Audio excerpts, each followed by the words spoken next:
आज की जो टॉपिक है वो है significance of universal of gravitation. क्या हम लोग पढ़ने जा रहे हैं? Significance of universal law of gravitation. इसका मतलब ये हुआ कि यूनिवर्सल लॉ ऑफ ग्रेविटेशंस हमारी डेली लाइफ में हमारी कैसे हेल्प करती है। It means we can write here gravitation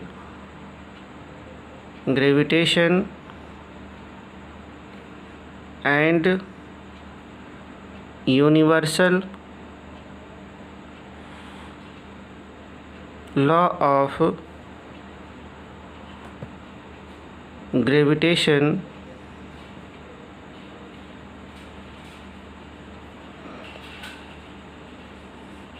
have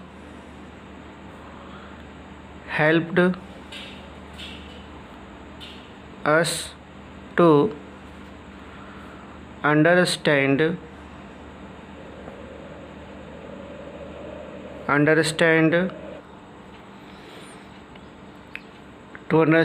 various natural phenomena.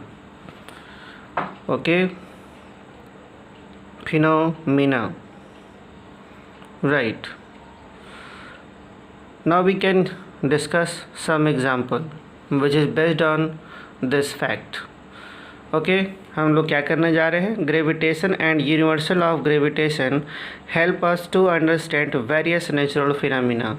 यानी कि हमारे डेली लाइफ में बहुत सारी ऐसी फिनोमिना होती है जो कि ग्रेविटेशन और यूनिवर्सल ऑफ ग्रेविटेशन से समझा जा सकता है। सो इस फर्स्ट एग्जांपल में पहले एग्जांपल में the gravitation force of sun provides centripetal force to planet to revolve around it. Suppose करते हैं यहाँ पर सन है, और ये जो ऑर्बिट है वो एक प्लैनेट की हो गई। सपोज़ कर लेते हैं एक प्लैनेट है ये, तो इन दोनों के बीच में यहाँ पर एक फोर्स अप्लाई होता है जैसे हम ग्रेविटेशन फोर्स कहते हैं, राइट। तो इसी ग्रेविटेशन फोर्स से क्या प्रोवाइड होता है? इसी ग्रेविटेशन फोर्स से क्या मिलता है?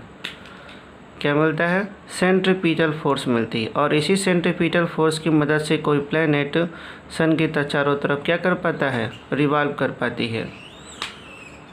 स्टूडेंट, ये एक बेसिक फैक्ट है जो कि विदाउट ग्रेविटेशनल फोर्स पॉसिबल नहीं है, राइट। तो एक बार फिर से हम ये भी कह सकते हैं कि the satellite revolve around the planet due to gravitational force. यानी कि जो सैटेलाइट जो हमारे अर्थ के चारों तरफ जो सैटेलाइट घूम रहे हैं, किसकी तरह? मून की तरह। उनको भी घूमने के लिए किस फोर्स की ज़रूरत होती है? ग्रेविटेशनल फोर्स की ज़रूरत होती है। स्टूडेंट, इसीलिए यहाँ पे मैंने लिखा हुआ है कि हैंस ग्रेविटेशनल फोर्स इन्फ्लुएंसेस।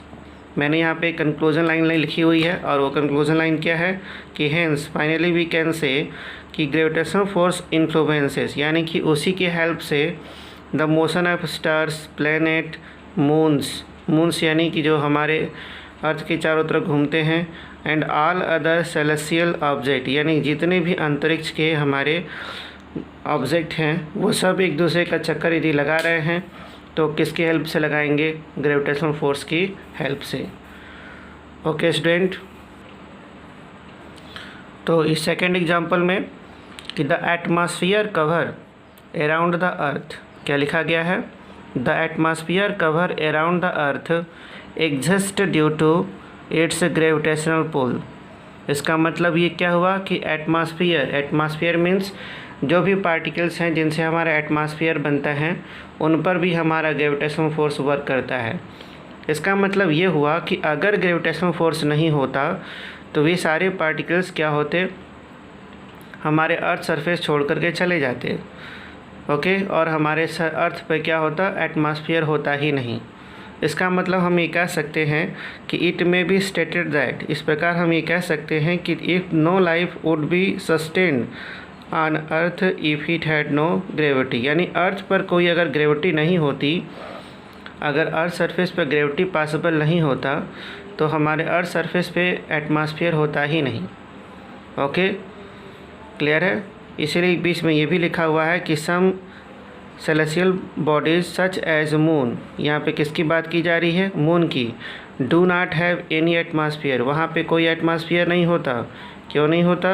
क्योंकि वहाँ पर ग्रेविटेशनल पुल क्या है? बहुत ज़्यादा वीक है। समझ में आया? इसका मतलब ये हुआ कि जहाँ पर ग्रेविटेशनल पुल स्ट्रांग होगा वहाँ पे एटमॉस्फेयर की पॉसिबिलिटी है, और जहाँ पे ग्रेविटेशनल पुल क्या होगी? वीक होगी, वहाँ पर ग्रेविटेशनल पुल क्या होगा? एटमॉस्फेयर नहीं होगा। क्लियर है? लिसन वंस अगेन, जहाँ पर एटमॉस्फेयर क्या होगा? है, इसका मतलब वहाँ पे ग्रेविटेशनल पुल स्ट्रांग है। अगर जहाँ पे ग्रेविटेशनल पुल वीक है, इसका मतलब वहाँ पे एटमॉस्फेयर की कोई पॉसिबिलिटी नहीं हो पाएगी। ओके स्टूडेंट, अब हम अगले एग्जाम्पल की ओर बढ़ेंगे। तो ओके, इस थर्ड एग्जाम्पल में है कि टाइड्स जिसे हम हिंदी में ज्वार भाटा भी कहते हैं, in ocean comes are caused because of gravitational pull of moon. यानी कि आपने न्यूटन्स लॉ ऑफ ग्रेविटेशन में स्टडी किया था कि दोनों ही ऑब्जेक्ट, यानी कि दो ऑब्जेक्ट के बीच में यदि ग्रेविटेशनल फोर्स लग रहा है तो ये जितने अमाउंट में ग्रेविटेशनल फोर्स अर्थ मून पे लगाती है उतना ही ग्रेविटेशनल फोर्स मून भी अर्थ पे अप्लाई करती है। इस वजह से जो ओशंस हैं वो क्या होते हैं? ऊपर उठते हैं और नीचे भी आते हैं। That means moon revolves around the earth in its orbit and exerts gravitational pull on the water in ocean। यानी ओशन में जो वाटर्स है उस पर वो ग्रेविटेशनल पुल लगाती है। दैट मीन्स कि we can say at the moment जो ओशन वाटर इन ओशन है वो एक फ्री ऑब्जेक्ट की तरह से बिहेव करता है, सो उसे वो अट्रैक्ट कर लेती है। सो फाइनली वी कैन से दस water level in ocean rises and it's known as high tides। हम उसे क्या कहते हैं? हाई टाइड्स कहते हैं। क्लियर है?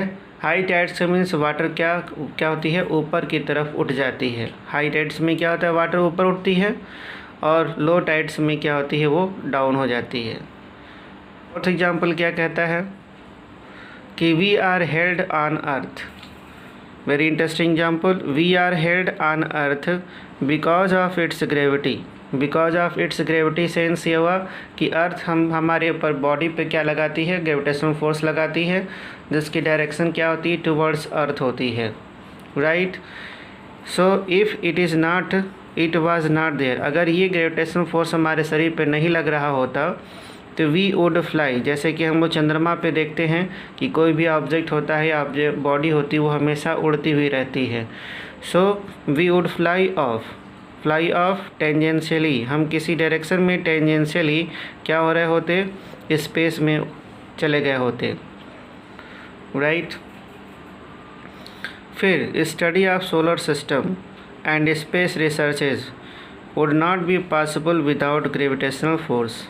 यानी कि अगर बॉडी पे ग्रेविटेशनल फोर्स नहीं लग रही होती, ठीक, सोलर सिस्टम में जितने भी सोलर प्लैनेट्स हैं या जितने भी सोलर एस्ट्रॉयड्स हैं या स्पेस में जो रिसर्चेज होते हैं, अगर उन पे ग्रेविटेशनल फोर्स नहीं लग रहा होता तो उन्हें उस स्पेस में स्टेबल कर पाना पॉसिबल नहीं होता।